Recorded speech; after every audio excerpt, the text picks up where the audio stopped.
spirit of meditation for our earth.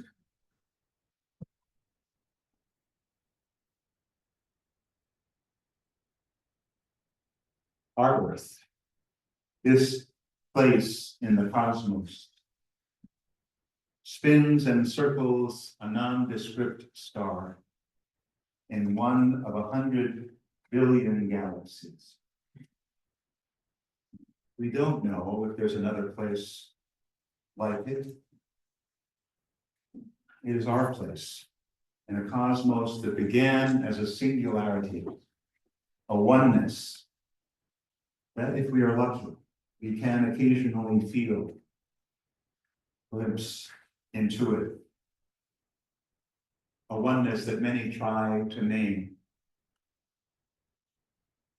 Our earth, born of fire, cooled over millennia with crust that still floats and dies and lifts to the sky.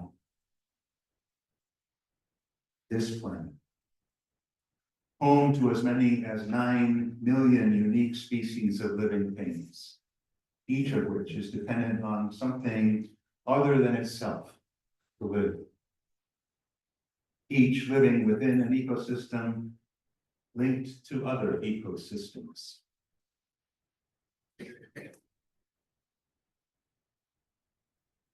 We say it is our earth, but it is not really ours. We are a part of a whole that exists interdependently. For far too long, we have been inflicting harm, disrupting fragile systems that aren't even ours to disrupt. It's time to find a new way of looking at our place in the grand scheme of things. It's time to heal ourselves so that we can help heal the planet and foster sustainability. Our place is to consider the lives of all those yet to come and keep them present in every decision we make, every minute of every day. We must let our deeds become our prayers, and our prayers become our deeds for this beautiful blue-green planet and the interdependent web of which we are part. Share some silence.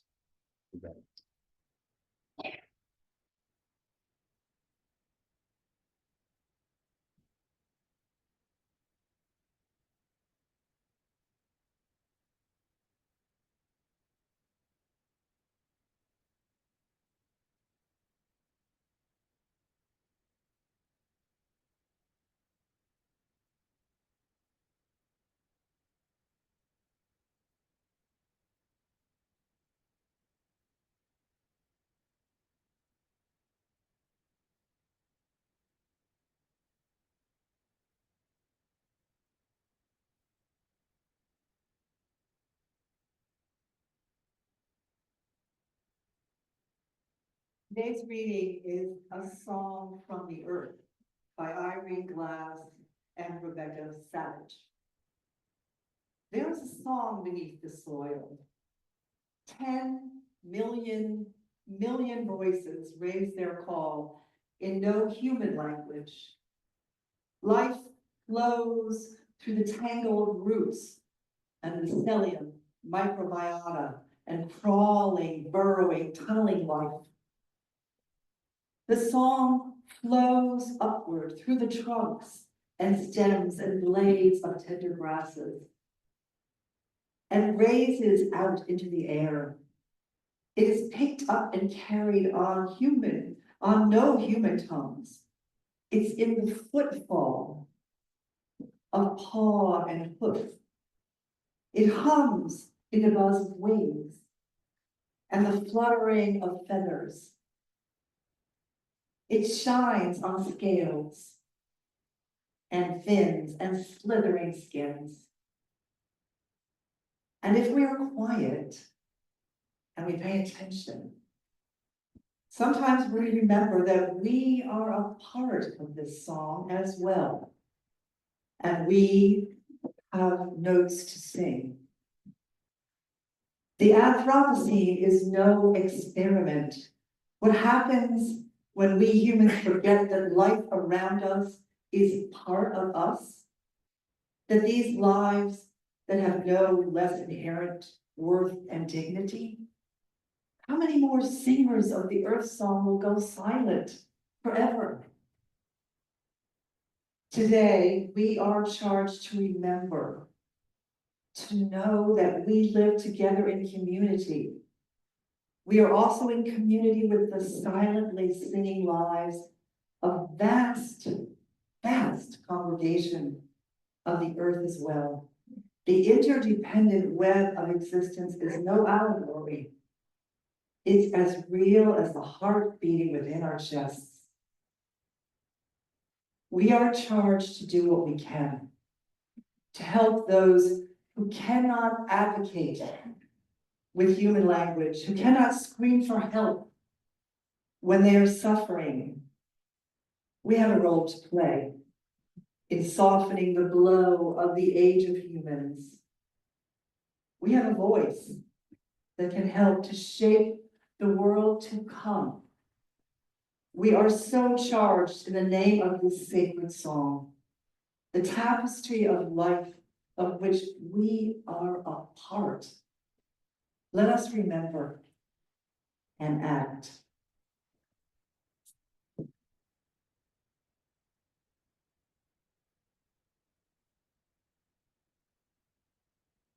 Trying to figure out how to break through my own mindset about the earth. And by my own mindset, I don't mean the position I give voice to from this privileged platform, the voice urging myself and all of us to do what we can. I mean the mindset that truly informs my everyday, my many times everyday decisions that can have an impact on the environment. I imagine that many of you have paid at least some attention to this question. Why, if I believe that human beings are responsible for climate change and that we are still inflicting harm, excuse me, do I not do more to change the way that I act? Why don't I change the things that I can that might make a difference, no matter how small? I recognize this as a spiritual dilemma, something to wrestle with. If my highest values center around love and the interdependence of all things, the oneness of everything, why do my actions not fully align? So I spent a little time while I was traveling this week with the idea that Joni brought up in our conversation a little earlier. What if each of us apologized to the earth? It turns out that there are people who are considered apology experts. Go figure. Psychologists and the like who have studied the art of apologizing, and for the most part, they agree that a good apology has 4 elements. Acknowledge the offense and take responsibility for the harm you caused. Explain what happened without too much in the way of excuse. Express regret. If you feel remorse for what you've done, say so. And offer to make amends in whatever ways you can. Acknowledge, explain, express regret, make amends. So, first of all, let me acknowledge my offense. Now, you may feel that you've been doing all you could for the environment, but looking at that list that you have in your hands, I'm pretty sure I could be doing more than I have been doing, and that's been true for a long time. Sure, I could point my finger away from myself at a lot of major players and say, shame on you, but if I haven't been doing my part, those become pretty empty comments. So right here and now, I acknowledge that there are things that I have done and continue to do that harm the environment. So yes, some of this is on me. I am responsible for putting greenhouse gases into the environment. I am responsible for contributing to the overwhelming amount of plastic refuse in the world. So let me try to explain. For a good part of my life, I have been ignorant of the harm that I have helped cause. But even after becoming aware of the problem and about all the possibilities for conservation methods that I could employ, I have been too slow to change. And no, I do not have a good excuse unless laziness and a greater concern for my own personal comfort counts. And I don't think they do. I do feel remorse. Like a lot of people, it takes a form of that low-level feeling of guilt, a general anxiety that sort of flows through my life when I become aware. And at other times, as when I'm confronted with the magnitude of the problem, I can even express this pretty clearly by saying, oh, another lecture about the environment. I don't really want to be guilted again. Which clearly means that I have guilt that I am feeling. So I'm offering to make amends. I will create my own personal climate action plan and stick to it, and I will keep you, my conscience, informed. Ultimately, the hope, while the hope here is that enough of us do a bit of spiritual wrangling and band together to try and make a small difference. The greater hope is that when we do this, two things will take place. First, we will feel good enough about what we are doing, that we will kindly encourage other people in our own sphere of influence to do something like what we're doing and create their own personal climate action plans, passing those simple actions along that you have in your hand.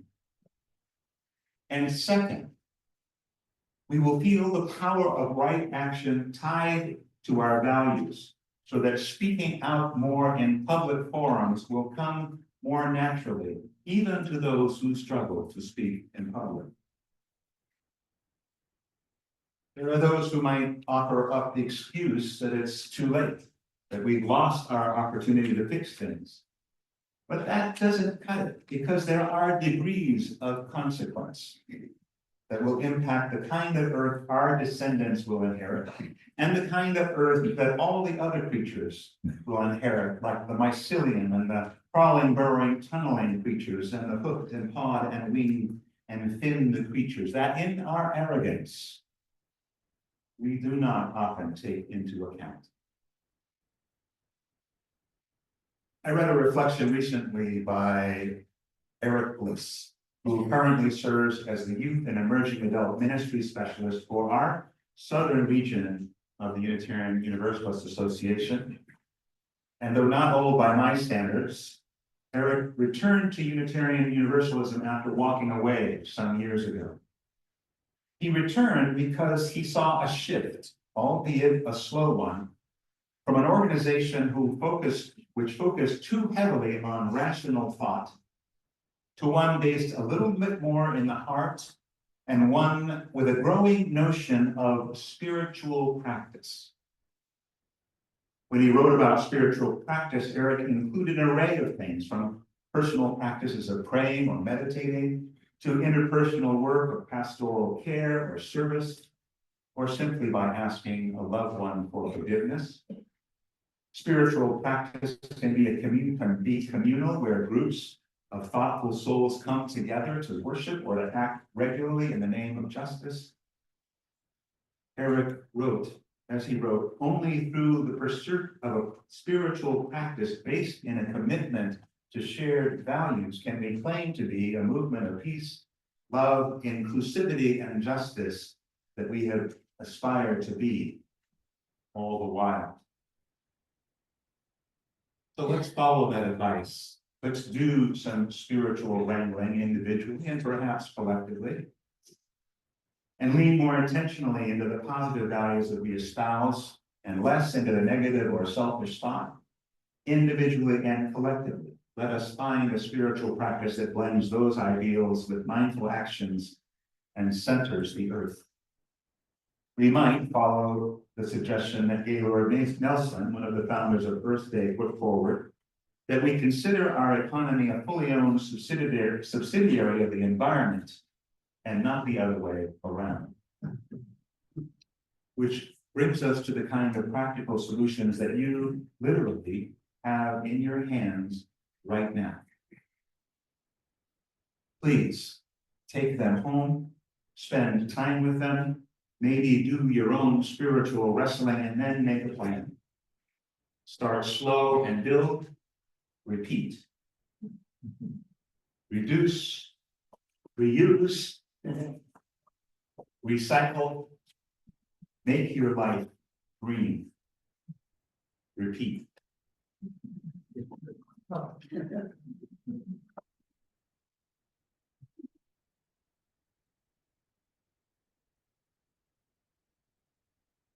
Offering that we take each Sunday as our opportunity to recommit to this place and to all the people here. It is as much a ritual as singing our hymns or lighting our chalice. Your financial contribution supports our mission to grow intellectually and spiritually, and your generous support enables us to build greater peace and justice and love in this community and out in the world. So please, we welcome your gifts today. And I don't have to talk to anybody at home because they're not here.